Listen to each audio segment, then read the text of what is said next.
നമസ്കാരം. നമ്മുടെ +1 കെമിസ്ട്രിയുടെ focus area based ക്ലാസ്സിലെ 6ാമത്തെ ചാപ്റ്റർ ആണ് തെർമോഡൈനാമിക്സ് ആണ് എടുക്കാനായിട്ട് പോകുന്നത്. അതിൽ ആദ്യം തന്നെ പറയുന്നത് എന്താണ് തെർമോഡൈനാമിക്സ്. ഇതൊരിക്കൽ ചോദിച്ചിട്ടുണ്ട് തെർമോഡൈനാമിക്സ് എന്താണെന്നുള്ളതിനെ കുറിച്ചിട്ട്. തെർമോഡൈനാമിക്സ് എന്ന് പറഞ്ഞു കഴിഞ്ഞാൽ it's A branch of physical science that deals with the relation between heat and other forms of energy and by extension of the relationship between all forms of energy. അതായത് ഹീറ്റും എനർജിയും തമ്മിലുള്ള relations പറയുക. ഹീറ്റും എനർജിയും relations പറയുന്നു. അതായത് energy പലതരത്തിലുള്ള എനർജികളുണ്ട്, അതുപോലെ തന്നെ എനർജികൾ തമ്മിലുള്ള റിലേഷൻസ്, ഇതെല്ലാം പറയുന്ന ഒരു സയൻസിൽ ഒരു ബ്രാഞ്ചാണ് ശരിക്കും തെർമോഡൈനാമിക്സ് എന്ന് പറഞ്ഞാൽ. അത് കെമിസ്ട്രിയുമായി ബന്ധപ്പെട്ടിട്ടുണ്ട്, ഫിസിക്സുമായി ബന്ധപ്പെട്ട് എടുക്കുന്ന ഒരു ബ്രാഞ്ചാണ്. ഓക്കെ, നമുക്ക് ഇനി അതിനകത്ത് പറയുന്ന ഇമ്പോർട്ടൻ്റ് ആയ ടേംസ് കുറച്ച് നോക്കാം. System and surrounding. സിസ്റ്റം എന്ന് പറഞ്ഞു കഴിഞ്ഞാൽ നമ്മൾ it is A part of universe which is under observation or investigation എന്ന് പറഞ്ഞാൽ നമ്മളൊരു വസ്തുവിനെ, ഈ യൂണിവേഴ്സിലെ ഏതെങ്കിലും ഒരു വസ്തുവിനെ കുറിച്ച് പഠിക്കുകയാണെങ്കിൽ, അല്ലെങ്കിൽ അതിനെക്കുറിച്ച് ഒബ്സർവ് ചെയ്യുകയാണെങ്കിൽ നമ്മൾ അതിനെയാണ് എന്തറിയപ്പെടുന്നത്, സിസ്റ്റം എന്ന് പറയുന്നത്. ഓക്കെ, അപ്പൊ യൂണിവേഴ്സിൽ ആ സിസ്റ്റം ഒഴികെ ബാക്കി എല്ലാവരും നമുക്ക് എന്ത് വിളിക്കാം, സറൗണ്ടിങ് എന്ന് പറയാം. The part of universe except system is called surrounding.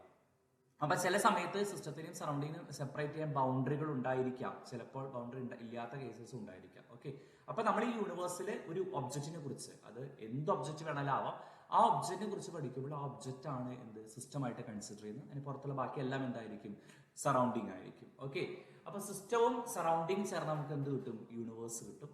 Okay, അതും കൂടെ അറിഞ്ഞിരിക്കണം. ഇനി നമുക്ക് നോക്കുന്ന ടൈപ്സ് ഓഫ് സിസ്റ്റം ആണ്.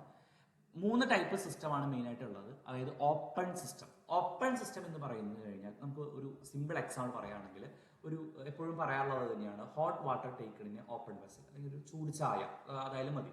ഓക്കെ, നമുക്ക് എപ്പോഴും പരിചയമുള്ളതായിരിക്കും. ഒരു ചൂട് ചായ നമ്മളൊരു പാത്രത്തിൽ വെച്ചിരിക്കും, തുറന്നു വെച്ചിരിക്കുന്നു വിചാരിക്കാം. അപ്പൊ തീർച്ചയായിട്ടും ചൂട്, അതിനൊരു എനർജി ഉണ്ടായിരിക്കും. ആദ്യം കുറച്ച് സമയം കഴിഞ്ഞ് നമ്മൾ നോക്കും, ഒബ്സർവ് ചെയ്ത് കഴിഞ്ഞാൽ ഇവിടെ നിന്ന് കുറച്ച് ചായയൊക്കെ എന്തായി, വേപ്പറായിട്ട് പുറത്തേക്ക് പോയിട്ടുണ്ടായിരിക്കും, അല്ലെ? അതായത് മാറ്റർ പുറത്തേക്ക് പോകുന്നുണ്ട്, സിസ്റ്റത്തിൽ നിന്ന് സറൗണ്ടിങ്ങിലേക്ക് പോകുന്നുണ്ട്. ഒപ്പം തന്നെ ആ എനർജി, ഹീറ്റ് എന്ന് പറയുന്ന എനർജി എന്തായിട്ടുണ്ടായിരിക്കും, പുറത്തേക്ക് പോയിട്ടുണ്ടായിരിക്കും. അപ്പൊ സിസ്റ്റത്തിൽ നിന്ന് സറൗണ്ടിങ്ങിലേക്ക് മാറ്ററും എനർജിയും എക്സ്ചേഞ്ച് ചെയ്തു. അതിപ്പോ ഇവിടെ നമ്മൾ പറഞ്ഞപ്പോഴത്തേക്കും പുറത്തു പോകുന്ന കേസാണ് പറഞ്ഞത്. തിരിച്ചു വേണമെങ്കിൽ അകത്ത് വരുന്ന കേസ് നോക്കാം, എക്സ്ചേഞ്ച് ചെയ്യാം. അപ്പൊ സിസ്റ്റവും സറൗണ്ടിങ് തമ്മിൽ എനർജിയും മാറ്ററും എക്സ്ചേഞ്ച് ചെയ്യുകയാണെങ്കിൽ അത്തരം സിസ്റ്റത്തെ വിളിക്കുന്ന പേരാണ് ഓപ്പൺ സിസ്റ്റം. ഇനി ഇതേ ചായ നമ്മൾ അടച്ചു വെച്ചു എന്ന് വിചാരിക്കാം. അടച്ചു വെച്ച് കഴിഞ്ഞാൽ എന്താ ഉണ്ടാവുക, ഈ വേപ്പറായി പോകുന്ന ചായ തിരിച്ച് അതിലേക്ക് തന്നെ വരും, അല്ലെ?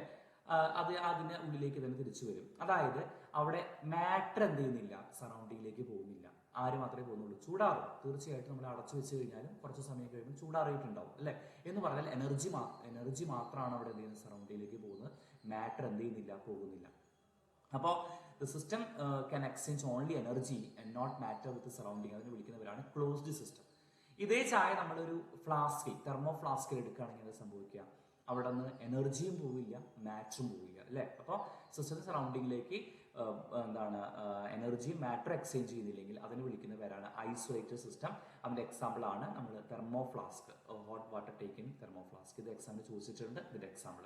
ഓക്കെ, നോക്കാൻ പോകുന്നതാണ് എക്സ്റ്റെൻസീവ് ആൻഡ് ഇന്റൻസീവ് പ്രോപ്പർട്ടി. ഇത് വളരെ ഇമ്പോർട്ടന്റ് ആയ ഒരു ഭാഗമാണ്. ഇത് ഒത്തിരി തവണ എക്സാം ചോദിച്ചിട്ടുണ്ട്. എക്സ്റ്റെൻസീവ് പ്രോപ്പർട്ടീസ് എന്ന് പറഞ്ഞു കഴിഞ്ഞാൽ എമൗണ്ട് ഓഫ് സബ്സ്റ്റൻസിനെ ഡിപ്പെൻഡ് ചെയ്യുന്ന പ്രോപ്പർട്ടികൾ. ഓക്കെ, അതിനെയാണ് എക്സ്റ്റെൻസീവ് പ്രോപ്പർട്ടി എന്ന് പറയുന്നത്. അല്ലെങ്കിൽ നമുക്ക് ഇങ്ങനെയും പറയാം, നമ്മൾ സിസ്റ്റം ഡിവൈഡ് ചെയ്യുമ്പോൾ ഈ പ്രോപ്പർട്ടീസും എന്ത് ചെയ്യുന്നുണ്ട്, ഡിവൈഡ് ചെയ്ത് പോകുന്നുണ്ട്. അതിന് എക്സാമ്പിൾസ് വോളിയം. തീർച്ചയായിട്ടും നമ്മളൊരു സിസ്റ്റമിനെ ഇതൊരു സിസ്റ്റമായിട്ട് കൺസിഡർ ചെയ്തെന്ന് വിചാരിക്കുക. ഈ 2 ഭാഗമായിട്ട് ഡിവൈഡ് ചെയ്തു വെച്ചു എങ്കിൽ തീർച്ചയായിട്ടും വോളിയത്തിൽ നിന്നുണ്ടാവും, വോളിയം മാറും, അല്ലെ? അപ്പൊ സിസ്റ്റം ഡിവൈഡ് ചെയ്യുമ്പോൾ തീർച്ചയായിട്ടും മാറുന്ന പ്രോപ്പർട്ടികളെയാണ് നമ്മൾ എന്ത് പറയുന്നത്, എക്സ്റ്റെൻസീവ് പ്രോപ്പർട്ടീസ് എന്ന് പറയുന്നത്. അത് എക്സാമ്പിൾസ് പഠിക്കണം. Volume, length, breadth, height, internal എനർജികൾ നമ്മൾ പഠിക്കാൻ പോകുന്നതേ ഉള്ളൂ. Enthalpy, entropy, Gibbs energy, heat capacity, ഇതൊക്കെ നമ്മൾ ഈ ഒരു ടോപ്പിക്കൊക്കെ നമ്മൾ ഇനിയിപ്പോൾ അടുത്ത ഇതിലാണ് പഠിച്ചുകൊണ്ടിരിക്കുന്നത്. ഇനി ഇന്റൻസീവ് എന്ന് പറഞ്ഞു കഴിഞ്ഞാൽ നമ്മൾ സിസ്റ്റത്തെ ഡിവൈഡ് ചെയ്യുമ്പോൾ മാറുന്നില്ല, അതായത് ഡിവൈഡ് ചെയ്താലും മാറ്റമില്ലാത്ത സിസ്റ്റത്തിനെയാണ് നമ്മൾ ഇന്റൻസീവ് എന്ന് പറയുന്നത്. അതിനർത്ഥം it independent of the amount of matter. Okay, അതിനാണ് നമ്മൾ ഇന്റൻസീവ് എന്ന് പറയുന്നത്. അപ്പൊ അതിന് എക്സാമ്പിൾ ഏതൊക്കെ, temperature, pressure, density, refractive index ഒക്കെ തന്നെ നമുക്ക് ഒരിക്കലും, ഇപ്പൊ ഒരു ഗ്ലാസ് ആണെന്ന് വിചാരിക്കുക, ഗ്ലാസിന്റെ റിഫ്രാക്റ്റീവ് ഇൻഡെക്സ് നമ്മൾ 2 ബ്രേക്ക് ചെയ്തതിന് റിഫ്രാക്റ്റീവ് ഇൻഡെക്സ് മാറില്ല, ഡെൻസിറ്റിക്ക് മാറ്റം സംഭവിക്കില്ല, വിസ്കോസിറ്റി മാറില്ല. ഇതൊക്കെ തന്നെ എന്ത് ചെയ്യുന്നില്ല, സിസ്റ്റം ഡിവൈഡ് ചെയ്യുമ്പോൾ മാറാത്ത പ്രോപ്പർട്ടികളാണ്. അതിനെയാണ് ഇന്റൻസീവ് എന്ന് പറയുന്നത്. അപ്പൊ നമുക്ക് പലപ്പോഴും ഇത് എക്സ്റ്റെൻസീവ് ഇന്റൻസീവ് കൺഫ്യൂഷൻ ആവാറുണ്ട് പലർക്കും. അപ്പൊ അത് ഓർത്തിരിക്കാൻ ഇങ്ങനെ ആലോചിച്ചാൽ മതി. ഇൻഡിപെൻഡന്റ് എന്ന് പറയുമ്പോൾ IN, അപ്പൊ ഇന്റൻസീവിന്റെ IN അല്ലെ. അപ്പൊ ഇന്റൻസീവ് എന്ന് വെച്ചാൽ എന്താ അർത്ഥം? ഇൻഡിപെൻഡന്റ്. ഇൻഡിപെൻഡന്റ് ഓഫ് ആരാ ഇൻഡിപെൻഡന്റ് ആണ്? എമൗണ്ട് ഓഫ് മാറ്ററിനെ. എക്സ്റ്റെൻസീവ് ആണെങ്കിൽ എന്താണ്? എമൗണ്ട് ഓഫ് മാറ്ററിനെ ഡിപ്പെൻഡ് ചെയ്യുന്നതാണ് നമ്മുടെ അറിഞ്ഞിരിക്കണം. നമ്മൾ അടുത്ത് നോക്കാൻ പോകുന്ന ഫംഗ്ഷൻ ടോപ്പിക് ആണ് സ്റ്റേറ്റ് ആൻഡ് പാത്ത് ഫംഗ്ഷൻസ്. അപ്പോൾ എന്താണ് ഫംഗ്ഷൻ എന്ന് അറിയണം. ഫംഗ്ഷൻസ് എന്ന് പറഞ്ഞു കഴിഞ്ഞാൽ ഒന്നിനെ ഡിപ്പെൻഡ് ചെയ്ത് വരുന്ന മറ്റൊരു പ്രോപ്പർട്ടികളെയാണ്. ഇപ്പൊ f(x) എന്നൊക്കെ പറഞ്ഞിട്ട് മാക്സിൽ നമ്മൾ എഴുതലുണ്ട് അല്ലെ. അതിന് അർത്ഥം എന്താ? എക്സിനെ ഡിപ്പെൻഡ് ചെയ്തിട്ടാണ് ഇതിന്റെ വാല്യൂസ് വരുന്നത്. ഓക്കെ, അതുപോലെ തന്നെ നമ്മുടെ തെർമോഡൈനാമിക്സിൽ 2 ഫംഗ്ഷൻസ് പഠിക്കണം, state function and path function. ഇപ്പൊ സ്റ്റേറ്റ് ഫംഗ്ഷൻ എന്ന് പറയുന്ന ആ പേര് പോലെ തന്നെ അത് സിസ്റ്റത്തിന്റെ സ്റ്റേറ്റിനെയാണ് ഡിപ്പെൻഡ് ചെയ്യുക. അതായത് initial and final state of the സിസ്റ്റത്തെ ഡിപ്പെൻഡ് ചെയ്ത് വരുന്ന പ്രോപ്പർട്ടികളെയാണ് അല്ലെങ്കിൽ ഫംഗ്ഷൻസിനെയാണ് സ്റ്റേറ്റ് ഫംഗ്ഷൻ എന്ന് പറയുന്നത്. ഇനി പാത്തിനെ ഡിപ്പെൻഡ് ചെയ്യുന്നത് വരുന്നതിനെയാണ് പാത്ത് ഫംഗ്ഷൻ എന്ന് പറയുന്നത്. ഒരു സിമ്പിൾ എക്സാമ്പിൾ പറയുകയാണെങ്കിൽ, ഇപ്പൊ എനിക്ക് ഇവിടെ നിന്ന് ഈ ഒരു 100 കിലോഗ്രാം മാസ് എനിക്കൊരു ഇപ്പൊ ഗ്രൗണ്ടിലാണ് കിടക്കുന്നത്. അത് ഗ്രൗണ്ടിൽ കിടക്കുന്ന അതെടുത്തിട്ട് എനിക്കൊരു ടേബിളിൽ വെക്കണം എന്ന് വിചാരിക്കാം. H ഹൈറ്റുള്ള ടേബിളിലേക്ക് വെക്കണം. ഞാൻ 2 രീതിയിൽ അത് എടുത്ത് വെക്കുകയാണ്. പുള്ളി ഉപയോഗിച്ചിട്ട് എടുത്ത് വെക്കുന്നുണ്ട്, അതുപോലെ തന്നെ പൊന്തിച്ചെടുത്ത് വെക്കുന്നുണ്ട് എന്ന് വിചാരിക്കാം. ഇപ്പൊ 2 കേസിലും ആ ഒരു വെയിറ്റ് എത്തുന്നത് ഒരു സെയിം ഹൈറ്റിലോട്ടാണ് അല്ലെ. ഈ 100 kg എത്തുന്നത് സെയിം ഹൈറ്റിലോട്ടാണ് എങ്കിൽ അതിന്റെ പൊട്ടൻഷ്യൽ എനർജി എന്ന് പറയുന്നത് സെയിം ആയിരിക്കും അല്ലെ. നേരത്തെ ഗ്രൗണ്ടിലുണ്ടായിരുന്ന പൊട്ടൻഷ്യൽ എനർജി എത്രയായിരുന്നു? 0 ആയിരുന്നു. ഇവിടെ എത്തുമ്പോഴത്തേക്ക് ഒരു പെർട്ടിക്കുലർ എനർജിയാണ് ഒബ്റ്റെയിൻ ചെയ്യും അല്ലെ. അപ്പൊ രണ്ടിലും നമ്മൾ ചെയ്ത പാത്ത് എന്തായിക്കൊള്ളട്ടെ, നമ്മൾ എങ്ങനെയാണ് അത് ഒബ്ജക്റ്റ് പൊക്കി വെച്ചെന്നുള്ള വിഷയമുള്ള കാര്യമല്ല. പക്ഷെ രണ്ടിലും എന്റെ പൊട്ടൻഷ്യൽ എനർജി എന്താണ്? പൊട്ടൻഷ്യൽ എനർജി സെയിം ആണ്. അപ്പൊ പൊട്ടൻഷ്യൽ എനർജി എന്ന് പറയുന്നത് ആരെ മാത്രമേ ഡിപ്പെൻഡ് ചെയ്തുള്ളൂ? സ്റ്റേറ്റിനെ മാത്രം. നേരത്തെ ഗ്രൗണ്ടിലായിരുന്നപ്പോൾ അതിന് 0 ആയിരുന്നു. ഇപ്പൊ ഈ ഹൈറ്റിൽ എത്തിയപ്പോൾ ഒരു വാല്യൂ കിട്ടിയിട്ടുണ്ട് അല്ലെ. അപ്പൊ അത് ഇനീഷ്യൽ സ്റ്റേറ്റിനെയും ഫൈനൽ സ്റ്റേറ്റിനെയും മാത്രമേ ഡിപ്പെൻഡ് ചെയ്തിട്ടുള്ളൂ. അപ്പൊ അതിനെയാണ് സ്റ്റേറ്റ് ഫംഗ്ഷൻ എന്ന് പറയുന്നത്. അപ്പൊ energy is an example for A state function. പക്ഷേ നമ്മൾ ഇവിടെ ചെയ്ത വർക്ക് ഡിഫറെന്റ് ആണ്. ഞാൻ പുള്ളി ഉപയോഗിച്ച് ചെയ്യുമ്പോൾ കുറച്ച് വർക്ക് ചെയ്താൽ മതി, പക്ഷെ ഇത് പൊന്തിച്ചെടുക്കുമ്പോൾ കുറച്ചധികം വർക്ക് ചെയ്യണം അല്ലെ. അപ്പൊ ഞാൻ ചെയ്ത വർക്ക് ചെയ്ത കാര്യം ഒന്ന് തന്നെയാണ്. ഗ്രൗണ്ടിൽ നിന്നും ഈ ഒരു മാസം എടുത്ത് ഈ ടേബിളിന്റെ മേലേക്ക് വെച്ചു. പക്ഷെ ഞാൻ ചെയ്ത പാത്ത് എന്താണ്? ഡിഫറെന്റ് ആണ്. ആ പാത്തിനനുസരിച്ച് ഞാൻ ചെയ്ത വർക്കും എന്തായിരിക്കും? ഡിഫറെന്റ് ആയിരിക്കും അല്ലെ. അപ്പൊ വർക്ക് എന്ന് പറയുന്നത് എന്തിന് എക്സാമ്പിൾ ആണ്? പാത്ത് ഫംഗ്ഷന് എക്സാമ്പിൾ. നമ്മൾ നോക്കാൻ പോകുന്നത് തെർമോഡൈനാമിക് പ്രോസസ്സുകൾ. പ്രോസസ്സുകൾ എന്ന് പറയുമ്പോൾ ഒരു സിസ്റ്റത്തിന്റെ സ്റ്റേറ്റ് മാറ്റാനൊക്കെ നമ്മൾ ഉപയോഗിക്കുന്ന ചില കാര്യങ്ങളെയാണ് പ്രോസസ്സ് എന്ന് പറയുന്നത്. അപ്പൊ ഐസോതെർമൽ പ്രോസസ്സ് എന്ന് പറയുമ്പോൾ അതിന് ആ പേര് തന്നെയുണ്ട്. അവിടെ ടെമ്പറേച്ചർ എന്തായിരിക്കും? കോൺസ്റ്റന്റ് ആയിരിക്കും. The process occurs at A constant temperature. അവിടെ ഇമ്പോർട്ടൻ്റ് ആയി മനസ്സിലാക്കേണ്ടത് ടെമ്പറേച്ചർ ചേഞ്ച് 0 ആയിരിക്കും, പക്ഷെ ഹീറ്റ് അവിടെ 0 അല്ല. ഓക്കെ, ഹീറ്റ് ചേഞ്ച് അവിടെ ഉണ്ടായിരിക്കും, പക്ഷെ ടെമ്പറേച്ചർ കോൺസ്റ്റന്റ് ആണ്. ഐസോബാറിക് എന്ന് പറഞ്ഞാൽ പ്രഷർ കോൺസ്റ്റന്റ് ആണ്. നിങ്ങൾക്ക് ഇവിടെ കാണാൻ സാധിക്കും ഐസോബാറിക്കിന്റെ ഗ്രാഫ്. അവിടെ പ്രഷർ കോൺസ്റ്റന്റ് ആണ്. പ്രഷർ കോൺസ്റ്റന്റ് ആയിട്ട് നിൽക്കുന്നു. ഐസോതെർമൽ ആണെങ്കിൽ ടെമ്പറേച്ചർ കോൺസ്റ്റന്റ് ആയിട്ട് നിൽക്കുന്നു. ഓക്കെ, ഇനി ഐസോകോറിക് എന്ന് പറഞ്ഞു കഴിഞ്ഞാൽ വോളിയം കോൺസ്റ്റന്റ് ആയിട്ടുള്ള process. Process occurs at constant volume എന്ന് പറയുമ്പോൾ ഡെൽറ്റ V എന്തായിരിക്കും? 0 ആയിരിക്കും. ഐസോകോറിക്കില് വോളിയം കോൺസ്റ്റന്റ്. അതാണ് അവിടെ മനസ്സിലാക്കേണ്ടത്. ദെൻ അടുത്ത പ്രോസസ്സാണ് അഡയബാറ്റിക് പ്രോസസ്. ഇമ്പോർട്ടന്റ് പ്രോസസ്സാണ്. അഡയബാറ്റിക്കില് അവിടെ ഹീറ്റ് എനർജി കോൺസ്റ്റന്റ് ആയിരിക്കും. ഓക്കെ, അതായത് നമുക്ക് 2 തരത്തിൽ നമ്മൾ ഹീറ്റിനെ തെർമോഡൈനാമിക്സ് റെപ്രസെന്റ് ചെയ്യാറുണ്ട്. H എന്ന് പറഞ്ഞുകൊണ്ട്, Q എന്ന് പറഞ്ഞുകൊണ്ട്. H നമ്മൾ പറയാൻ പോകുന്നതേ ഉള്ളൂ ഈ ടോപ്പിക്ക്. H എന്ന് പറഞ്ഞാൽ എൻതാൽപ്പി എന്ന് പറയും. അതായത് ഒരു സിസ്റ്റത്തിന്റെ അകത്തുള്ള ഹീറ്റിനെയാണ് നമ്മൾ എന്ത് പറയുന്നത്? എൻതാൽപ്പി അഥവാ അതിന്റെ ഹീറ്റ് ഓഫ് ദി സിസ്റ്റം എന്ന് പറഞ്ഞത്. Q എന്ന് പറഞ്ഞാൽ എക്സ്ചേഞ്ച് ചെയ്യുന്ന ഹീറ്റ് ആണ്. അതായത് ആ സിസ്റ്റത്തിൽ നിന്ന് സറൗണ്ടിലേക്ക് പുറത്തു പോകുമ്പോൾ അകത്തേക്ക് വരുന്ന ഹീറ്റിനെയാണ് നമ്മൾ എന്ത് പറയുന്നത്? Q എന്ന് റെപ്രസെന്റ് ചെയ്യുന്നത്. അപ്പോൾ അഡയബാറ്റിക് പ്രോസസ്സിനെ സംബന്ധിച്ചിടത്തോളം ഇതിനുള്ളിലുള്ള ഹീറ്റ് എന്തായിരിക്കും? കോൺസ്റ്റന്റ് ആയിരിക്കും. പക്ഷെ പുറത്തുനിന്ന് അല്ലെ അവിടെ എന്താണ്? എക്സ്ചേഞ്ച് ചെയ്യുന്ന ഹീറ്റ് എന്തായിരിക്കും? 0 ആയിരിക്കും. അപ്പൊ Q അവിടെ 0 ആണ്. പക്ഷെ ടെമ്പറേച്ചർ 0 ആണെന്ന് നിർബന്ധം. ടെമ്പറേച്ചർ അവിടെ കോൺസ്റ്റന്റ് ആണെന്ന് നിർബന്ധമില്ല. അതുകൊണ്ട് തന്നെ ടെമ്പറേച്ചർ ചേഞ്ച് ചിലപ്പോൾ ഉണ്ടായിരിക്കാം എന്നുള്ളതും കൂടെ ആലോചിച്ചിരിക്കണം. അടുത്തതാണ് സൈക്ലിക് പ്രോസസ്സ്. സൈക്ലിക് പ്രോസസ്സ് നമുക്കറിയാം എന്താണ്? അത് സൈക്ലിക് മാനർ നടക്കുന്നു. അപ്പൊ ഇവിടെ 1 എന്ന് പറഞ്ഞ സ്റ്റേറ്റിൽ നിന്ന് നമ്മൾ A എന്ന് പറഞ്ഞ പാത്ത് വഴി 2ലേക്ക് പോയി, തിരിച്ചത് B എന്ന് പറഞ്ഞ പാത്ത് വഴി തിരിച്ച് എവിടേക്ക് തന്നെ വന്നു? 1ലേക്ക് തന്നെ വന്നു അല്ലെ. അത് ഇനീഷ്യൽ സ്റ്റേറ്റിലോട്ട് തന്നെ തിരിച്ചെത്തുന്ന പ്രോസസ്സിനെയാണ് സൈക്ലിക് പ്രോസസ് എന്ന് പറയുന്നത്. അവിടുത്തെ ഇമ്പോർട്ടന്റ് ആയ കാര്യം ഇതാണ്. അവിടുത്തെ ഈ ഡെൽറ്റ U0 ഡെൽറ്റ H0 എന്താണ്? ഡെൽറ്റ U എന്നും ഡെൽറ്റ H നമ്മൾ പഠിക്കും. ഇത് ഇപ്പോൾ പറയാം. ഇന്റേണൽ എനർജി ചേഞ്ച് എന്നാണ് ഡെൽറ്റ യുവിന്റെ സിമ്പിൾ. ഡെൽറ്റ H എന്ന് വെച്ചാൽ എൻതാൽപ്പി ചേഞ്ച്. അത് രണ്ടും എന്തായിരിക്കും? 0 ആയിരിക്കും. ഇത് രണ്ടും നമ്മൾ അടുത്ത് പഠിക്കാൻ പോകുന്നതേ ഉള്ളൂ. പക്ഷെ അതുകൂടെ മനസ്സിലാക്കിയിരിക്കണം. സൈക്ലിക് പ്രോസസ് രണ്ടും 0 ആണെന്നുള്ളത്. ഇനി റിവേഴ്സിബിൾ പ്രോസസ്സും ഇറിവേഴ്സിബിൾ പ്രോസസ്സും. റിവേഴ്സിബിൾ പ്രോസസ്സ് എന്ന് പറഞ്ഞാൽ എന്താ അർത്ഥം? ഒരു റിയാക്ഷൻസ് 2 ഡയറക്ഷനിൽ നടക്കുന്നതാണ് അല്ലെ. ഇപ്പൊ നമ്മൾ സാധാരണ കെമിക്കൽ റിയാക്ഷൻസ് ഒക്കെ ഒത്തിരി കണ്ടിട്ടുണ്ടായിരിക്കും. ഇപ്പൊ നൈട്രജനും ഹൈഡ്രജനും റിയാക്ട് ചെയ്തുകൊണ്ട് അമോണിയ ഉണ്ടാവുന്ന റിയാക്ഷൻസ്, അത് എന്താണ്? ഒരു റിവേഴ്സിബിൾ റിയാക്ഷൻസ് ആണ്. എന്നാൽ ഇറിവേഴ്സിബിൾ ഒറ്റ ഡയറക്ഷനിൽ മാത്രം നടക്കുന്ന റിയാക്ഷൻസ് ആണ് ഇറിവേഴ്സിബിൾ റിയാക്ഷൻസ്. ഇപ്പോൾ എന്താണ് നമുക്ക് പറയുകയാണെങ്കിൽ ഇപ്പോൾ സോഡിയവും അല്ലെ ക്ലോറിനും റിയാക്ട് ചെയ്തിട്ട് സോഡിയം ക്ലോറൈഡ് ഉണ്ടാകുന്ന റിയാക്ഷൻസ് അത് ഒരു എന്താണ് ഇറിവേഴ്സിബിൾ ആണ്, നമുക്ക് തിരിച്ച് ചെയ്യാനായിട്ട് പറ്റത്തില്ല. അപ്പോൾ ഒരു ഡയറക്ഷനിൽ മാത്രമുള്ള റിയാക്ഷൻസ് അല്ലെങ്കിൽ അത്തരം പ്രോസസ്സുകൾ, ഇപ്പോൾ റിയാക്ഷൻസ് എന്ന് പറഞ്ഞു അതുപോലെ പ്രോസസ്സുകൾ അല്ലെ ഒരു തെർമോഡൈനാമിക്സിൽ നമുക്ക് സംഭവിക്കുന്ന പ്രോസസ്സുകൾ. ഇപ്പോൾ നമുക്ക് എഗ്ഗ് ബോയിലിംഗ് ഓഫ് എഗ്ഗ് നമ്മൾ അത് ഒരിക്കലും നമുക്ക് റിവേഴ്സ് ചെയ്യാൻ പറ്റത്തില്ല അല്ലെ. അപ്പം അത്തരം പ്രോസസ്സുകളൊക്കെ തന്നെ എന്താണ് റിവേഴ്സിബിൾ പ്രോസസ്സുകൾക്ക് എക്സാമ്പിൾ ആണ്. മൊത്തം 7 പ്രോസസ്സ് ഉണ്ട് മനസ്സിലാക്കണം. Isothermal, isobaric, isochoric, adiabatic, cyclic, reversible and irreversible. ഇവിടെയൊക്കെ തന്നെ ആരൊക്കെയാണ് കോൺസ്റ്റന്റ് ആരൊക്കെയാണ് ചേഞ്ച് ചെയ്യുന്നുള്ള കാര്യങ്ങൾ കൃത്യമായിട്ട് അറിയണം. മാച്ച് ദ ഫോളോയിങ് ഒക്കെ ആയിട്ട് വരലുണ്ട്. ഓക്കെ, അടുത്തതാണ് modes of transfer of energy. നമുക്കൊരു സിസ്റ്റത്തിൽ നിന്ന് സറൗണ്ടിങ്ങിലോട്ട് എങ്ങനെയൊക്കെ എനർജി എക്സ്ചേഞ്ച് ചെയ്യാം എന്നുള്ളതാണ്. 2 വഴിയിലൂടെ മാത്രമേ നമുക്ക് അങ്ങനെ എക്സ്ചേഞ്ച് ചെയ്യാൻ സാധിക്കുള്ളൂ. ഒന്ന് ഹീറ്റ് ആയിട്ടും അതുപോലെ തന്നെ വർക്കായിട്ടും നമുക്ക് എക്സ്ചേഞ്ച് ചെയ്യാം. Okay, heat and work. അപ്പൊ അതിൽ ഹീറ്റിനെ റെപ്രസെന്റ് ക്യൂ, നേരത്തെ ഞാൻ പറയുന്നുണ്ടായി എക്സ്ചേഞ്ച് ചെയ്യുന്ന ഹീറ്റിന് ക്യൂ കൊണ്ടാണ് റെപ്രസെന്റ് ചെയ്യുക. അപ്പൊ സിസ്റ്റത്തിൽ നിന്നും ഹീറ്റ് പുറത്തേക്ക് പോവുകയാണെങ്കിൽ, അതായത് അവിടെ നിന്ന് എമിറ്റ് ചെയ്യുകയാണെങ്കിൽ നമ്മൾ ക്യൂ എന്നതിന്റെ സൈൻ എടുക്കേണ്ടത് നെഗറ്റീവാണ്. കാരണം അപ്പോൾ സിസ്റ്റത്തെ സംബന്ധിച്ചുള്ള എനർജി ലോസ് ആണ് ഉണ്ടാവുന്നത് അല്ലെ. അപ്പൊ ക്യൂ നമ്മൾ നെഗറ്റീവ് ആയിട്ട് എടുക്കണം. ഇനി ഹീറ്റ് അബ്സോർബ് ചെയ്യുകയാണെങ്കിൽ നമ്മൾ ക്യൂ എന്നത് പോസിറ്റീവ് ആയിട്ട് എടുക്കണം. അപ്പൊ ക്വസ്റ്റ്യനിൽ അവർ ഈ പോസിറ്റീവ് സൈനും നെഗറ്റീവ് സൈനും ഒന്നും പറയില്ല, പകരം അവർ ഉപയോഗിക്കുന്ന വാക്കുകൾ ഇതായിരിക്കും, അബ്സോർബ്ഡ് ബൈ ദ സിസ്റ്റം. അപ്പൊ അബ്സോർബ് ചെയ്യുകയാണെങ്കിൽ എന്ത് വരും, പോസിറ്റീവും. അതുപോലെ തന്നെ എന്താണ് ഇവോൾവ്ഡ് ഓർ റേഡിയേറ്റഡ് എന്ന് പറയുകയാണെങ്കിൽ ക്യൂ എന്തായിരിക്കും, നെഗറ്റീവ് ആയിരിക്കും. ഓക്കെ, അപ്പൊ അതാണ് ഹീറ്റിനെ കുറിച്ച് പറയാനുള്ളത്. ഇനി വർക്ക്, നമുക്ക് വർക്കിനെ കുറിച്ച് പറയുമ്പോഴത്തേക്കും വർക്ക് 2 തരം വർക്കുകൾ നമുക്ക് അറിഞ്ഞിരിക്കണം. ഇറിവേഴ്സിബിൾ വർക്കും അതുപോലെ റിവേഴ്സിബിൾ വർക്കും. അപ്പൊ ഇറിവേഴ്സിബിൾ വർക്കിന്റെ കേസിൽ നമ്മൾ ഇത്രയേ ചെയ്യുന്നുള്ളൂ, നമ്മളൊരു സിലിണ്ടറൊക്കെ ഇങ്ങനത്തെ എന്താണ് പിസ്റ്റണൊക്കെ ഉപയോഗിച്ചിട്ട് നമ്മൾ എന്ത് ചെയ്യുന്നു, ഒരു പ്രഷർ അപ്ലൈ ചെയ്യുന്നു, ഒരു എക്സ്റ്റേണൽ പ്രഷർ അപ്ലൈ ചെയ്യും. അപ്പൊ എക്സ്റ്റേണൽ പ്രഷർ അപ്ലൈ ചെയ്യുമ്പോൾ ഇതിന് ഇനീഷ്യൽ വോളിയം VI ആയിരുന്നു.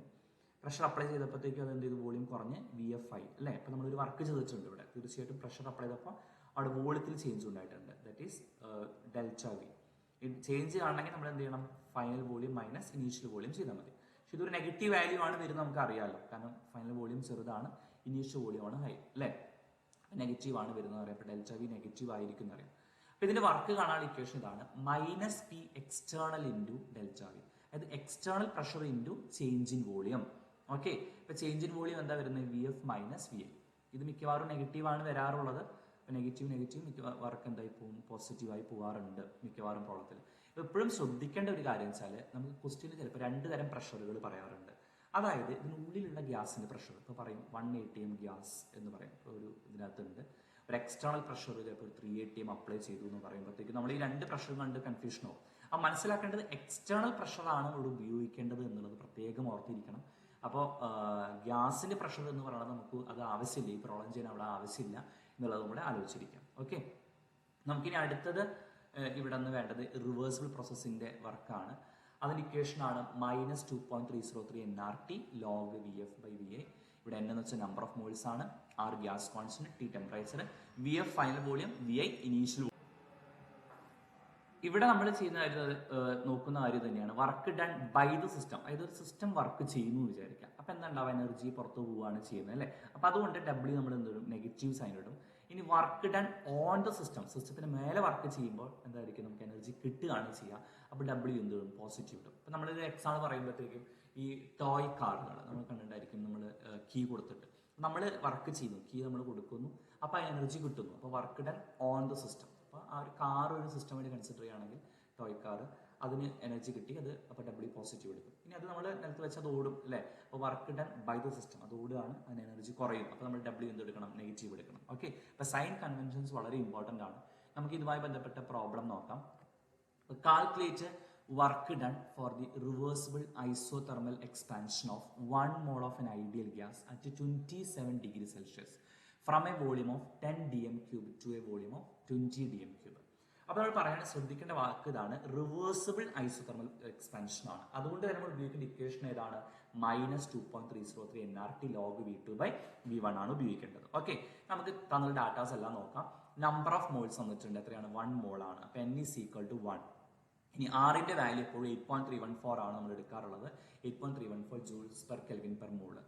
ഇനീഷ്യൽ വോളിയം എന്ന് പറയുന്നത് 10 dm³ ആണ്. V1 = 10 dm³, V2 എന്ന് പറഞ്ഞാൽ 20 dm³ ആണ്. ഇനി ടെമ്പറേച്ചർ 27°C ആണ്, നമുക്ക് അതിനെ കെൽവിനിലോട്ട് കൺവേർട്ട് ചെയ്യണം. അപ്പൊ 27 ആണ് ഇവിടെ ക്വസ്റ്റ്യനിലുള്ളത് അല്ലേ, അത് തൽക്കാലം അത് ക്വസ്റ്റ്യനിലെ ഒരു കറക്ഷൻ ആയിട്ട് നമുക്ക് വരുത്താം. 25°C, അത് ഇവിടെ എഴുതിയിട്ടുള്ളത് കുറച്ച് മിസ്റ്റേക്ക് ഉണ്ട്. അപ്പൊ അത് 25°C ആയിട്ട് എടുക്കുക കേട്ടോ. നമ്മൾ കെൽവിനിലോട്ട് കൺവേർട്ട് ചെയ്യുമ്പോൾ നമ്മൾ എന്ത് ചെയ്യണം, 25 + 273 അല്ലെ, കെൽവിനിലോട്ട് കൺവേർട്ട് ചെയ്യാൻ മറക്കരുത്. ഇപ്പൊ 298 കെൽവിൻ എന്ന് വരും. ഓക്കെ, നമുക്ക് ഡാറ്റാസോടെ സബ്സ്റ്റിറ്റ്യൂട്ട് ചെയ്ത് കൊടുക്കാം. -2.303 into n, number of moles 1 ആണ്, ഇൻറ്റു ആറിന്റെ വാല്യൂ 8.314, ദെൻ ടെമ്പറേച്ചർ 298 ആണ്, ലോഗ് V2/V1, V2 എന്ന് പറഞ്ഞാൽ 20, V1 എന്ന് പറഞ്ഞാൽ 10 അല്ലെ. ഇത് സബ്സ്റ്റിറ്റ്യൂട്ട് ചെയ്ത് കൊടുക്കുമ്പോൾ കിട്ടുന്ന എത്രയാണ്, -1717.46 ജൂൾ എന്ന് വരും. ഓക്കെ, അപ്പൊ ഇത് വളരെ ഇമ്പോർട്ടന്റ് ആണ്. ഈ വാക്ക് ശ്രദ്ധിക്കുക, റിവേഴ്സിബിൾ ഐസോതെർമൽ എക്സ്പാൻഷനിൽ ഉപയോഗിക്കുന്നത് ഈ ഇക്വേഷൻ ആണ് അറിഞ്ഞിരിക്കുക. ദ സെയിം ടൈപ്പ് പ്രോബ്ലം തന്നെയാണ് ഇവിടെ നോക്കണം. 3 mol of an ideal gas at 1.5 atm. ഇത് നമ്മൾ ശ്രദ്ധിക്കാം, നമ്മൾ കൺഫ്യൂഷൻ ആക്കരുത്. നേരത്തെ പറഞ്ഞല്ലോ, ഗ്യാസിന്റെ പ്രഷറാണ് ഈ തന്നിരിക്കുന്നത്. And 25°C expands isothermally in a reversible manner. നമ്മൾ പലപ്പോഴും ഈ പ്രഷർ കാണുമ്പോൾ നമ്മൾ ഉടനടി P- P Δ V ഒക്കെ അപ്ലൈ ചെയ്യാൻ സാധ്യതയുണ്ട്. അത് പക്ഷേ ഇറിവേഴ്സിബിൾ പ്രോസസ്സുകൾക്കാണെന്ന് ആലോചിക്കണം. ഓക്കെ, ഇവിടെ റിവേഴ്സിബിൾ മാനറിലാണ് പറഞ്ഞിരിക്കുന്നത്.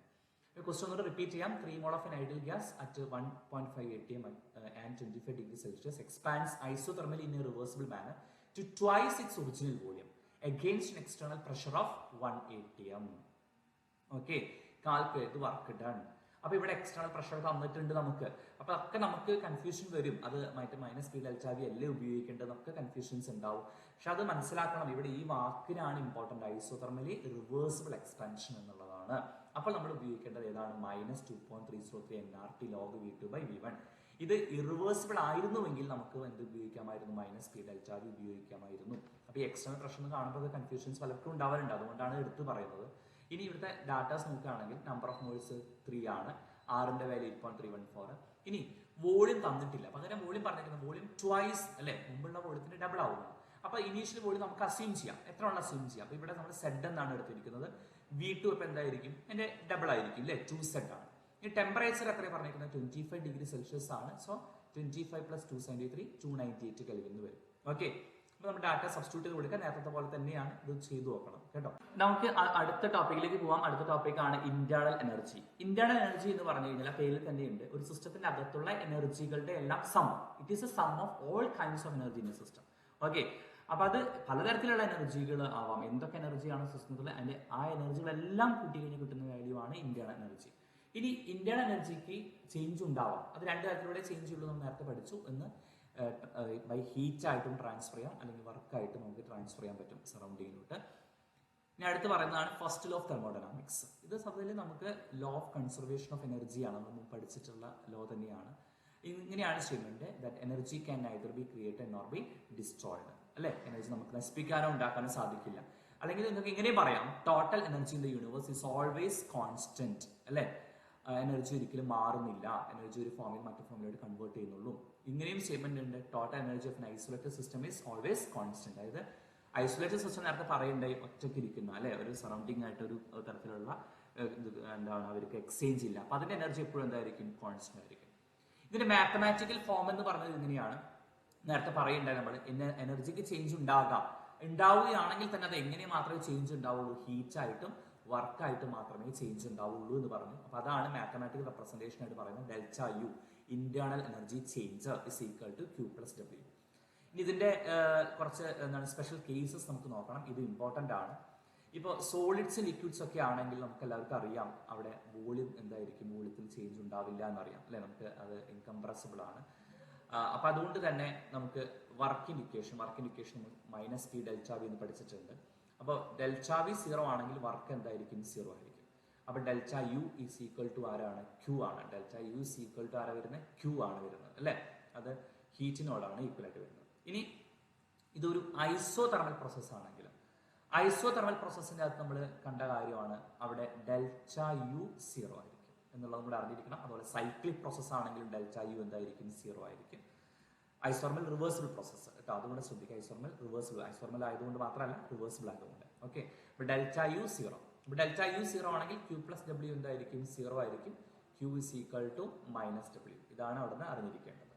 ഓക്കെ, ഇനി അഡയബാറ്റിക് പ്രോസസ് ആണെങ്കിൽ അഡയബാറ്റിക് പ്രോസസ്സിൽ നമുക്കറിയാം ഹീറ്റ് എക്സ്ചേഞ്ച് ചെയ്യുന്നില്ല. That is Q is equal to 0 ആണ്. അപ്പോൾ delta U is equal to എന്ത് വരും, ഡബ്ല്യു എന്ന് വരും. അതും കൂടെ അറിഞ്ഞിരിക്കണം.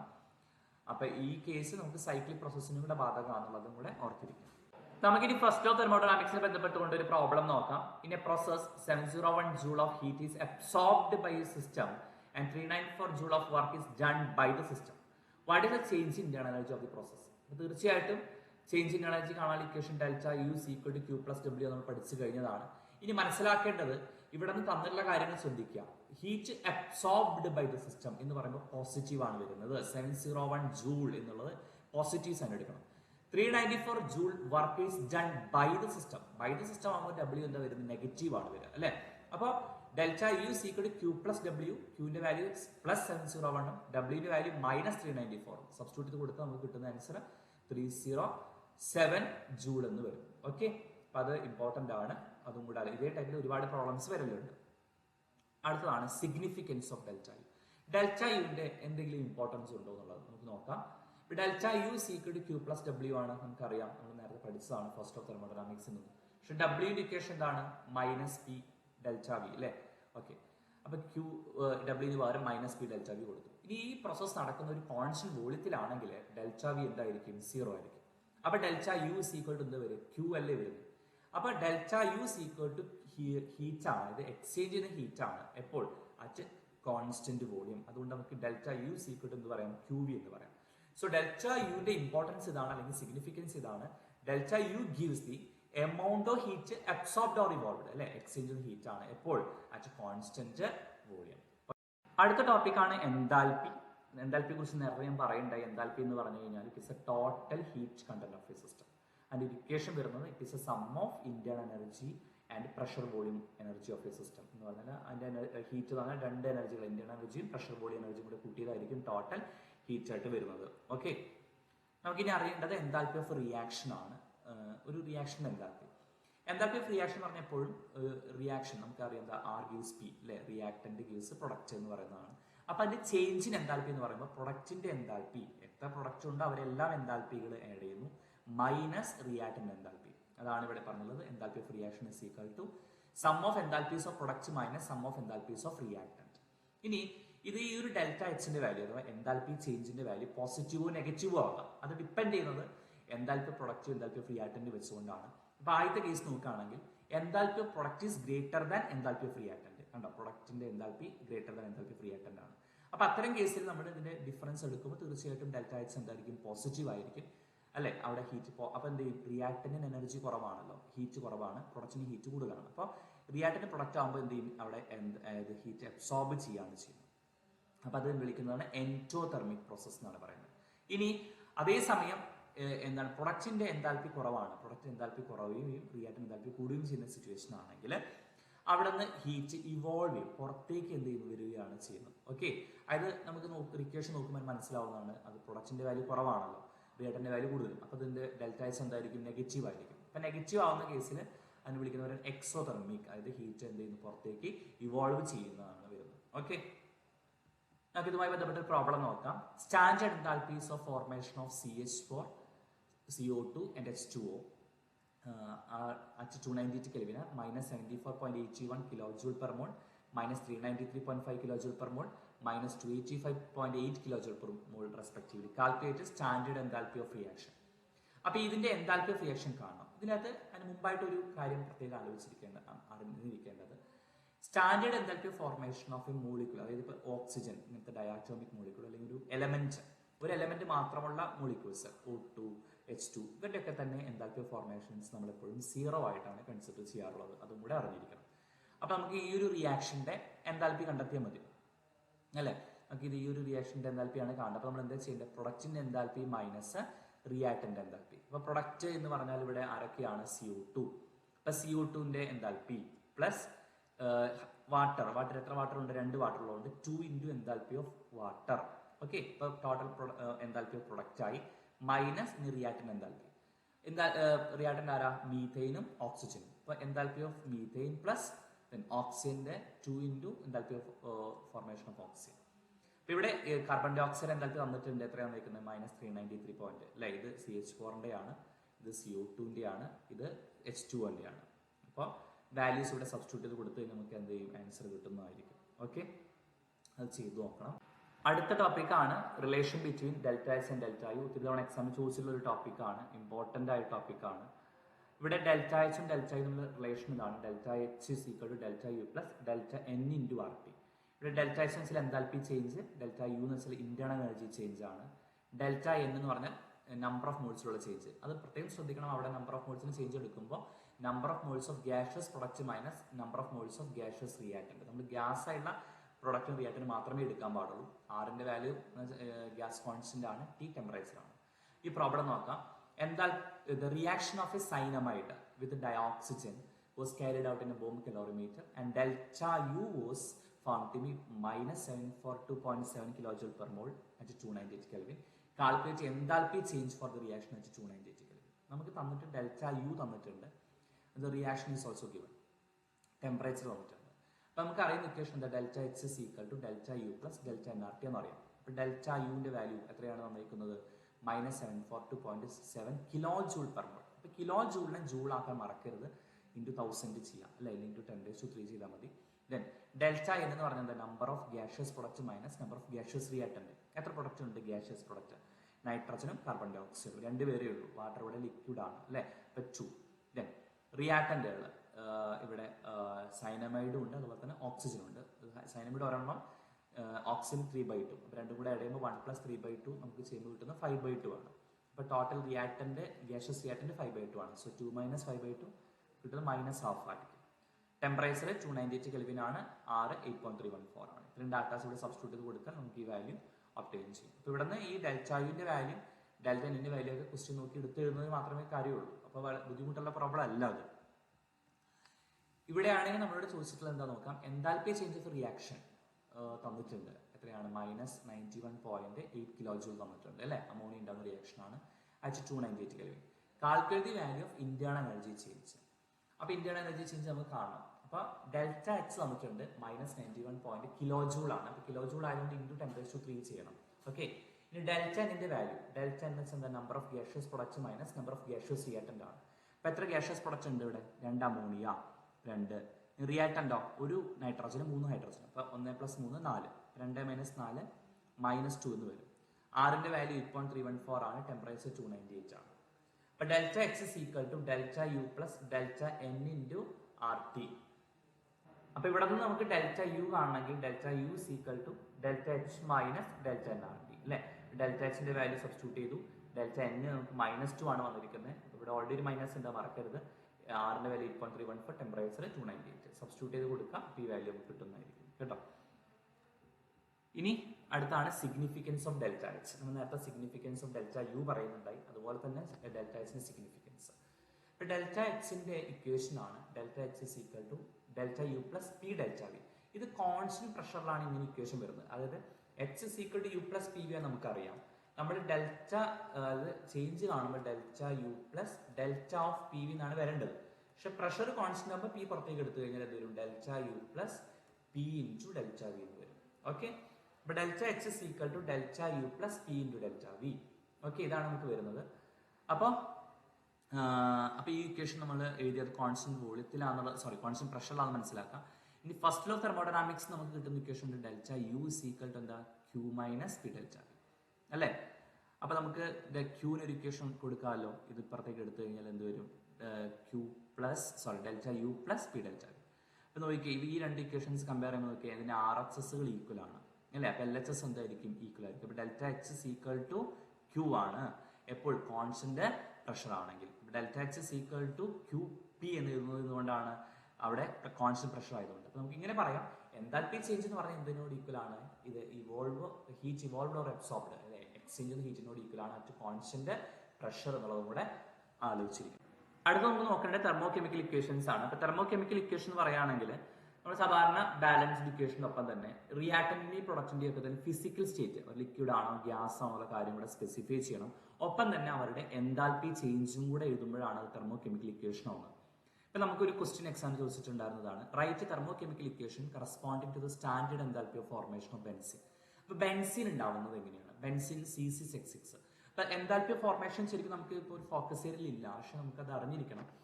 ഈ കാർബണിൽ നിന്നും ഹൈഡ്രജനിൽ നിന്നാണ് അത് എന്ത് ചെയ്യുന്നത് ഉണ്ടാവുന്നത് അല്ലെ. അപ്പൊ അത് ബാലൻസ് ചെയ്യുമ്പോൾ 6 carbon plus 3s2. Carbon solid സ്റ്റേറ്റിലും ഹൈഡ്രജൻ ഗ്യാഷ്യസ് സ്റ്റേറ്റിലും ഉണ്ടാവുന്നത്. ബെൻസിൻ ലിക്വിഡ് ആണ്. ഓക്കെ, അതിന്റെ എൻതാൽപ്പി തന്നിട്ടുണ്ട്, 49 ആണ് തന്നിട്ടുണ്ട്. അത് ഡയറക്റ്റ് നേരെ എഴുതിയാൽ മതി. ഇത്ര എഴുതുമ്പോൾ തന്നെ അത് എന്തായി മാറി, ആ തെർമോ കെമിക്കൽ ഇക്വേഷൻ. ടോപ്പിക് ആണ് Hess's law of constant heat summation. അപ്പൊ ഹെസ്സസ് ലോ പറയുന്നത് ഇത്രയേ ഉള്ളൂ, വളരെ ഇമ്പോർട്ടന്റ് ആണ്, ഒത്തിരി തവണ എക്സാം ചോദിച്ചുള്ളതാണ് ഹെസ്സസ്. ഹെസ്സസിൽ പറയുന്നത് the law states that total enthalpy change for a physical or chemical change is same whether the reaction taking place in a single step or several step. അതായത് ഒറ്റ സ്റ്റെപ്പിൽ നടന്നാലോ പല സ്റ്റെപ്പുകൾ എടുത്ത് നടന്നാലോ ഒക്കെ തന്നെ ആ ഒരു പ്രോസസ്സിന്റെ എൻതാൽപ്പി ചേഞ്ച് എന്തായിരിക്കും, സെയിം ആയിരിക്കും എന്നാണ് പറയുന്നത്. നമുക്ക് ഇവിടെ ഒരു എക്സാമ്പിൾ നോക്കി നോക്കാം. ഇതിന് ഇല്ലുസ്ട്രേഷൻ ഇത് വെച്ചിട്ട് വേണം എക്സ്പ്ലെയിൻ ചെയ്യാനായിട്ട് എപ്പോഴും. ഇപ്പൊ എ എന്ന് പറയുന്ന ഒരു റിയാക്ടന്റ് ബി ആകുന്നു, എ റിയാക്ടന്റ് പ്രൊഡക്റ്റ് ആവുന്ന റിയാക്ഷൻ. അപ്പോൾ ഒറ്റ സ്റ്റെപ്പ് നടക്കുമ്പോഴാണ് എൻതാൽപ്പി ചേഞ്ച് ആണ് ഡെൽറ്റ എച്ച്. ഇത് വേണമെങ്കിൽ പല സ്റ്റെപ്പിലൂടെ നടക്കാം. ആദ്യം എ സി ആകുന്നു, അപ്പോൾ അവിടുത്തെ എൻതാൽപ്പി ചേഞ്ച് ഡെൽറ്റ എച്ച് 1. പിന്നീട് സി ഡി ആകുന്നു, അപ്പോൾ അവിടുത്തെ enthalpy change delta H 2. Then again D B ആയി മാറുന്നു, ഡെൽറ്റ എച്ച് 3. അപ്പോൾ ഇത് പല സ്റ്റെപ്പിലൂടെ നടക്കും. അപ്പോൾ 3 സ്റ്റെപ്പുകൾ നടക്കുമ്പോൾ ടോട്ടൽ എൻതാൽപ്പി എത്രയാണ്, delta H 1 plus delta H 2 plus delta H 3. ഇതെല്ലാം കൂടെ കിട്ടുന്ന വാല്യൂ ഈ ഒറ്റ സ്റ്റെപ്പിൽ ഉണ്ടാവുന്ന എൻതാൽപ്പി ചേഞ്ച് എന്തായിരിക്കും, സെയിം ആയിരിക്കും. ഇതാണ് ഹെസ്സസ് ലോ പറയുന്നത്. ഓക്കെ, ഇത് വെച്ചിട്ടുള്ള പ്രോബ്ലംസ്, ഇത് സ്ഥിരമായിട്ട് വരുന്ന ഒരു പ്രോബ്ലം ആണ് ഇത്തരം പ്രോബ്ലംസ്. ഇതിൽ ഒരെണ്ണം ഞാൻ കാണിച്ചു തരാം. ഇതുപോലെ തന്നെ മറ്റു പ്രോബ്ലംസ് നിങ്ങൾ ചെയ്തു നോക്കണം. ഓക്കെ, ഇതിന് ചില ടെക്നിക്ക് ഉണ്ട് എങ്ങനെയാണ് ചെയ്യാനുള്ളതിന്. അപ്പൊ calculate the standard enthalpy of formation of methanol from the following. ഇത്രയും ഡാറ്റ തന്നിട്ടുണ്ട്. എന്നിട്ട് പറഞ്ഞിരിക്കുന്നു enthalpy of formation of methanol നമുക്ക് കാണാനാണ് പറഞ്ഞിരിക്കുന്നത്. അപ്പൊ നമുക്ക് മെത്തനോളിന്റെ കമ്പഷൻ തന്നിട്ടുണ്ട്, ഗ്രാഫീന്റെ കമ്പഷൻ തന്നിട്ടുണ്ട്, ഹൈഡ്രജന്റെ കമ്പഷൻ റിയാക്ഷൻ തന്നിട്ടുണ്ട് അല്ലെ, ഒക്കെ ഓക്സിജന്റെ റിയാക്ഷൻ തന്നിട്ടുണ്ട്. അപ്പൊ നമുക്ക് ഏറ്റവും ആദ്യം നമുക്ക് അറിയേണ്ടത് നമുക്ക് റിക്വേർഡ് ഇക്വേഷൻ, നമുക്ക് എന്താണ് വേണ്ടത്, enthalpy of formation of methanol ആണ് വേണ്ടത്. അപ്പൊ ആ ഇക്വേഷൻ ക്വസ്റ്റ്യൻ തന്നിട്ടുണ്ടോ നോക്കാം. ഇല്ലെങ്കിൽ നമ്മൾ അത് എഴുതുക. അതാണ് സ്റ്റെപ്പ് 1 നമ്മൾ ഇൻക്ലൂഡ് ചെയ്യേണ്ടത്.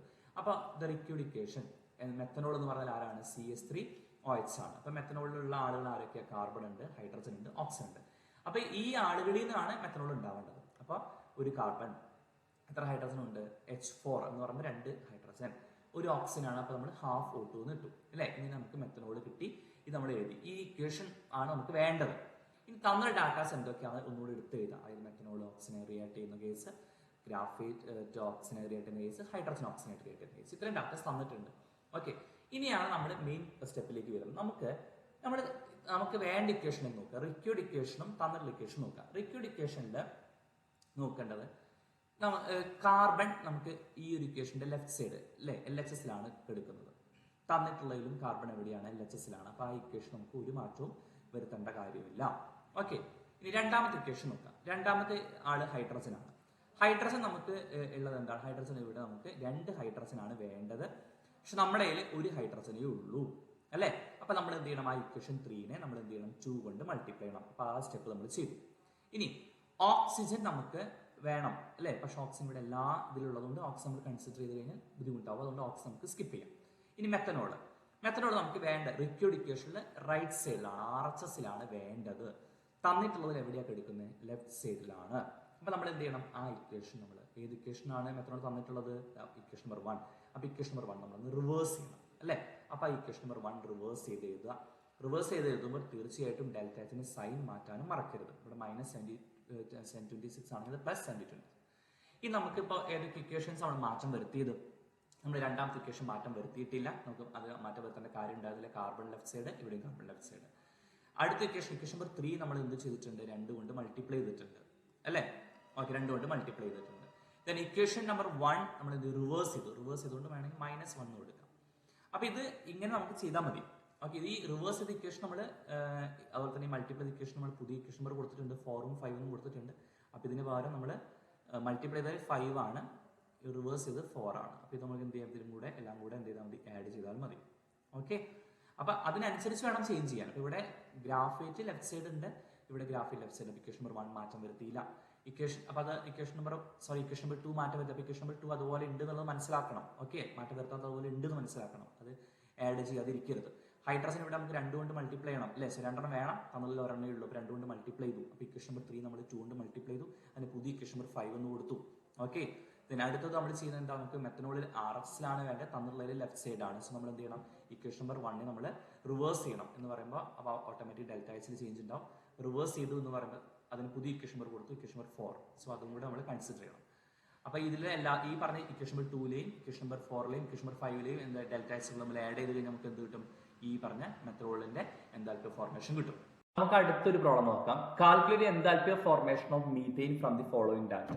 ഇതിൽ തന്നിട്ടുള്ളത് കാർബൺ, ഹൈഡ്രജൻ, മീഥെയിൻ്റെ ഒക്കെ കമ്പഷൻ റിയാക്ഷൻസ് ആണ് തന്നിട്ടുള്ളത്. നമ്മൾ നേരത്തെ പറഞ്ഞ സ്റ്റെപ്പ് പോലെ തന്നെ നമുക്ക് വേണ്ടത് enthalpy of formation of methane ആണ്. അപ്പോൾ മീഥെയിൻ്റെ അകത്തുള്ള എലമെന്റുകൾ കാർബണും ഹൈഡ്രജനുമാണ്. അപ്പോൾ നമ്മൾ എഴുതുമ്പോൾ എൻതാൽപ്പി ഫോർമേഷൻ എഴുതുമ്പോൾ എപ്പോഴും ആ കോമ്പൗണ്ട് അവരുടെ എലമെന്റുകളിൽ നിന്ന് ഉണ്ടാകുന്ന രീതിയിൽ വേണം എഴുതാനായിട്ട്. അപ്പോൾ കാർബണിൽ നിന്നും ഹൈഡ്രജൻ ഉണ്ടാകുന്ന രീതിയിൽ എഴുതി. പിന്നെ തമ്മിൽ ഡാറ്റാസ് എടുത്ത് എഴുതി. ഇതാണ് സ്റ്റെപ്പ് 1, നമ്മൾ നേരത്തെ പറഞ്ഞതാണ്. ഇനി സ്റ്റെപ്പ് 2ലേക്ക് നോക്കാം. നമുക്ക് റിക്വേർഡ് ഇക്വേഷനും തമ്മിലുള്ള ഇക്വേഷനും കൂടെ കമ്പയർ ചെയ്യാം. ഇക്വേഷൻ നമ്പർ 1 കാർബൺ നമുക്ക് വേണ്ട ലെഫ്റ്റ് സൈഡ് ആണ്. നമുക്ക് ഇക്വേഷൻ നമ്പർ 1, ഇക്വേഷൻ നമ്പർ 2 എന്ന് കൊടുക്കാം, 3 എന്ന് കൊടുക്കാം. ഓക്കെ, കാർബൺ ലെഫ്റ്റ് സൈഡ് ആണ്, ഇവിടെയും കാർബൺ ലെഫ്റ്റ് സൈഡ് ആണ്. ഇക്വേഷൻ നമ്പർ 1ൽ മാറ്റം വരുത്തേണ്ട കാര്യമില്ല. ഓക്കെ, ഇവിടെ 2 ഹൈഡ്രജൻ വേണം, തന്നിലാണെങ്കിൽ 1 ഹൈഡ്രജനേ ഉള്ളൂ. അപ്പോൾ നമ്മൾ എന്ത് ഇക്വേഷൻ നമ്പർ 2നെ നമ്മൾ എന്തുകൊണ്ട് മൾട്ടിപ്ലൈ ചെയ്യണം, 2 കൊണ്ട് മൾട്ടിപ്ലൈ ചെയ്യണം. കണ്ടോ, ഇക്വേഷൻ നമ്പർ 2 നമ്മൾ എന്തുകൊണ്ട് മൾട്ടിപ്ലൈ 2 കൊണ്ട് മൾട്ടിപ്ലൈ ചെയ്തു. ഓക്കെ, അപ്പോൾ അതിന് പുതിയ ഇക്വേഷൻ നമ്പർ 4 എന്ന് കൊടുത്തു.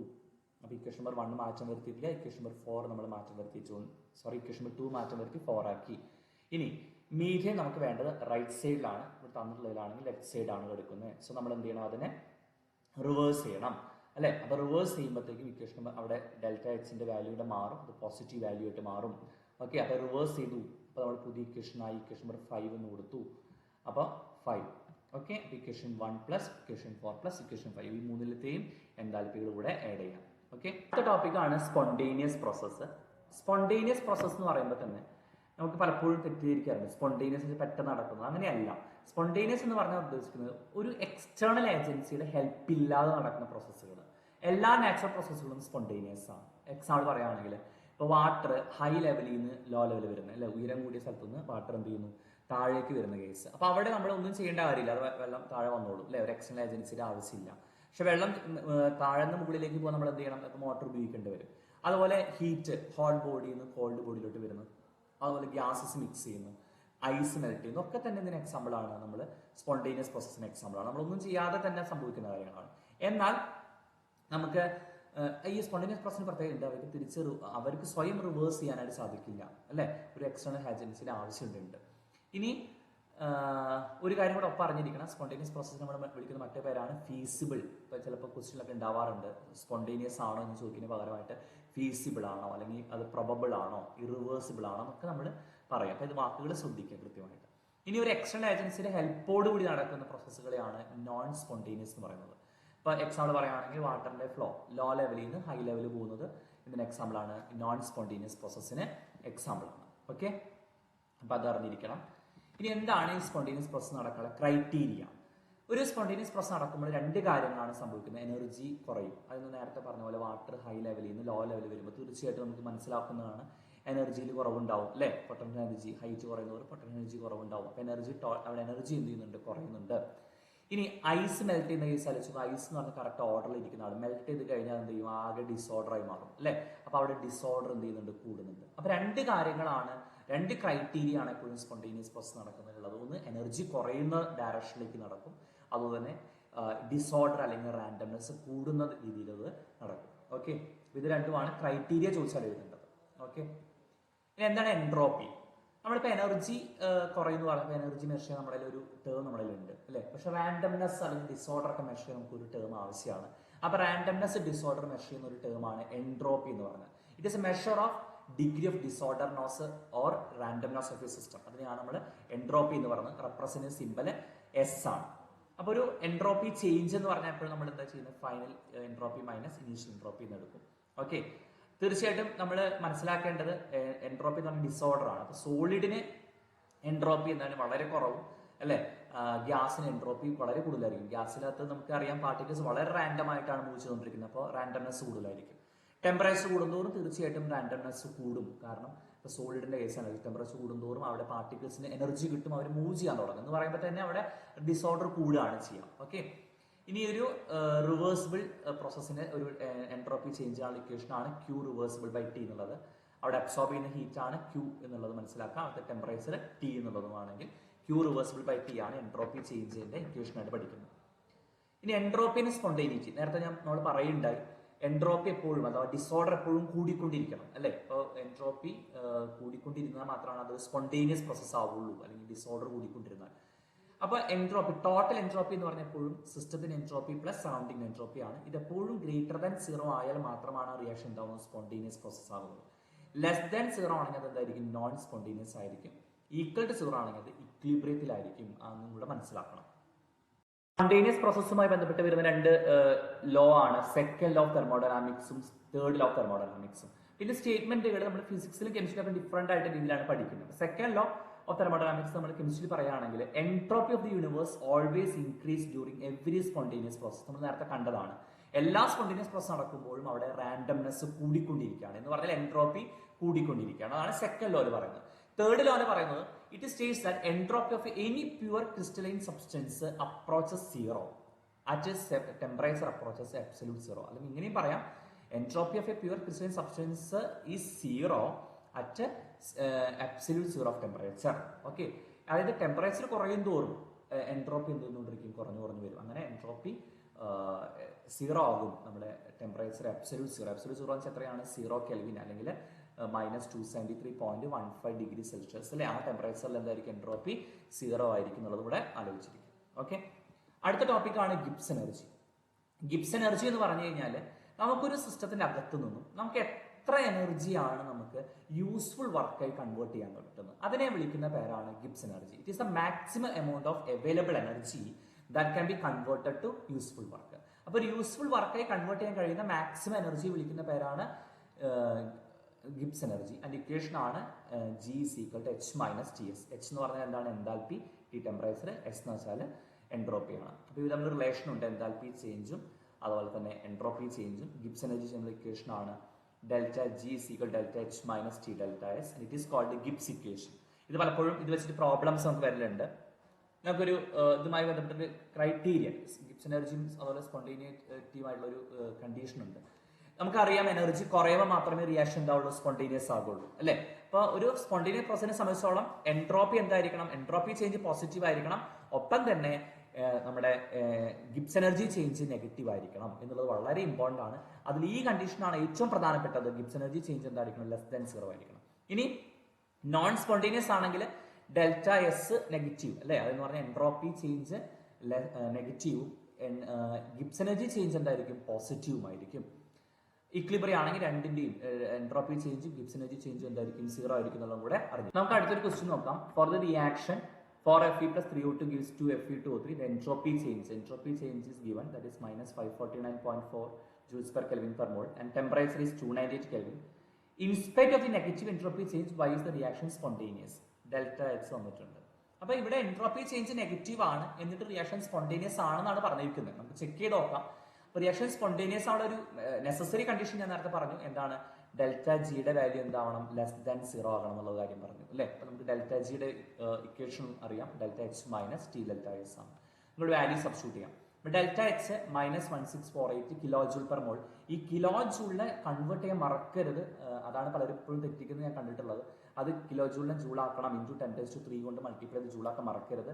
ΔS വന്നിട്ടുണ്ട് -549.4 joules per Kelvin per mole. Temperature 298 വന്നിട്ടുണ്ട്. ഡാറ്റ സബ്സ്റ്റിറ്റ്യൂട്ട് ചെയ്ത് കൊടുക്കാം.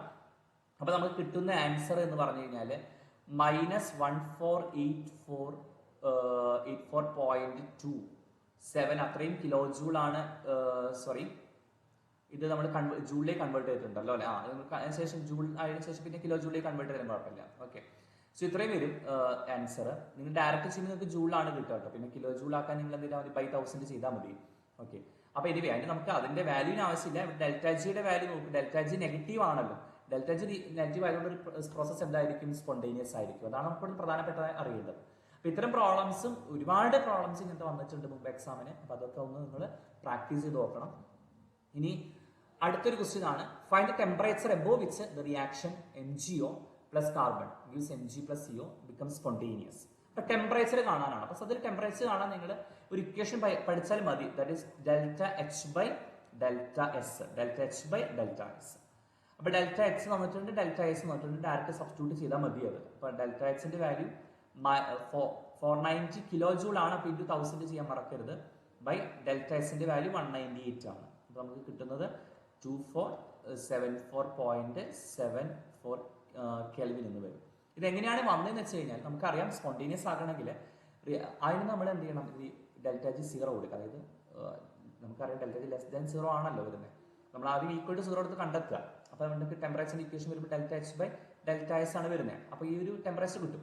ഈ ടെമ്പറേച്ചറിന് മുകളിൽ വന്നാൽ മാത്രമേ റിയാക്ഷൻ എന്താവുള്ളൂ, സ്പോണ്ടേനിയസ് ആകുള്ളൂ. അതാണ് പ്രത്യേകത. ഓക്കെ, നമ്മളിത് ഈ ഒരു വാല്യൂ കൊടുക്കുമ്പോൾ മാത്രമേ ഡെൽറ്റ ജി എന്താവുള്ളൂ, ലെസ് ദാൻ 0 ആകുന്നുള്ളൂ എന്നുള്ളത് കൃത്യമായിട്ട് മനസ്സിലാക്കാം. ഈ ഒരു ടേബിൾ വെച്ചുകൊണ്ട് ചിലപ്പോഴൊക്കെ പ്രോബ്ലംസ് എക്സാമിന് വന്നിട്ടുണ്ട്. ഇത് നമുക്കിങ്ങനെ കുറേ ഇങ്ങനെ കാണുമ്പോൾ കൺഫ്യൂഷൻ ആവും. അപ്പം ഞാൻ ഇതിലത്തെ 1-2 കാര്യങ്ങൾ പറഞ്ഞുതരാം. അത് വെച്ചിട്ട് ബാക്കി നമുക്ക് അത് വെച്ചിട്ട് ബാക്കിയെല്ലാം പഠിക്കാവുന്നേ ഉള്ളൂ. ഈ ഒരു കേസ് നോക്കാം, ഡെൽറ്റ എച്ചും ഡെൽറ്റ എസും നെഗറ്റീവ് ആവുന്ന കേസ്. അപ്പോൾ ഞാനൊരു നമ്മുടെ ഇക്വേഷൻ ഡെൽറ്റ ജിയുടെ equation delta H minus T delta S എന്നുള്ള കണ്ടീഷൻ എടുക്കുന്നു. ഓക്കെ, നമുക്കിത് സ്പോണ്ടേനിയസ് ആകുന്ന കണ്ടീഷൻ എപ്പോഴാണ് സ്പോണ്ടേനിയസ് ആകുക, ഇനി എപ്പോഴാണ് നോൺ സ്പോണ്ടേനിയസ് ആകുക എന്നാണ് നമുക്ക് ചെക്ക് ചെയ്യേണ്ടത്. അപ്പോൾ അതിന് വേണ്ടിയിട്ട് ഞാൻ ഇവിടെ എടുക്കുന്നത് ഡെൽറ്റ എച്ചിന്റെ വാല്യൂ നെഗറ്റീവ് ആണല്ലോ. അപ്പോൾ ഞാനൊരു ചെറിയൊരു നെഗറ്റീവ് വാല്യൂസ് ഒരു -100ഉം അതുപോലെ തന്നെ ടെമ്പറേച്ചർ ഡെൽറ്റ എസ് ഞാനൊരു -200 എടുത്തു എന്ന് വിചാരിക്കാം. ഓക്കെ, രണ്ടുപേരും -200 എടുത്തിട്ടുണ്ട്. -20 അത് എടുത്താൽ മതി, -20 എടുത്താൽ മതി. ഓക്കെ, രണ്ട് വാല്യൂ നെഗറ്റീവ് എടുത്തു. ഇനി ഇവിടെ ടെമ്പറേച്ചറിന്റെ വാല്യൂ ഞാൻ കൊടുത്തിട്ടില്ല. ടെമ്പറേച്ചറിന്റെ വാല്യൂ ഞാൻ 2 ഡിഫറെന്റ് വാല്യൂസ് കൊടുക്കാൻ പോവാണ്. ഒന്ന് ഞാൻ ആദ്യം ഇതേ വാല്യൂസ് ഞാൻ ഒന്നുകൂടെ റിപ്പീറ്റ് ചെയ്ത് എഴുതാം. ഈ കേസ് തന്നെ -100 -20. ഓക്കെ, ഡെൽറ്റ ജിയുടെ വാല്യൂ. അപ്പോൾ 2 ഡിഫറെന്റ് കേസസ്. ഈ 2 കേസിൽ നമ്മൾ ഓരോ ടെമ്പറേച്ചറിന്റെ വാല്യൂ മാറ്റി കൊടുക്കാൻ പോവാണ്. ഞാൻ ഇവിടെ ടെമ്പറേച്ചറിന്റെ വാല്യൂ ഒരു ജസ്റ്റ് മനസ്സിലാക്കാൻ വേണ്ടിയിട്ടാണ് ഞാൻ ഇത് ചെയ്യുന്നത്. ഒരു 3 എന്നുള്ള വാല്യൂ, അത് വേറൊരു കളർ കൊണ്ട് കൊടുക്കാം അല്ലേ, ക്ലിയർ ആക്കാനായിട്ട്. 3 ഇവിടെ 3 എന്നുള്ളതും കൊടുത്തു. അതുപോലെ തന്നെ ഇവിടെ ഞാനൊരു എന്ത് ചെയ്യുന്നു, ഒരു 5 കൊടുക്കുന്നു. ഓക്കെ, 5 വേണ്ട, ഒരു 6 കൊടുക്കുന്നു. അപ്പോൾ നമുക്ക് വാല്യൂ നോക്കി നോക്കാം.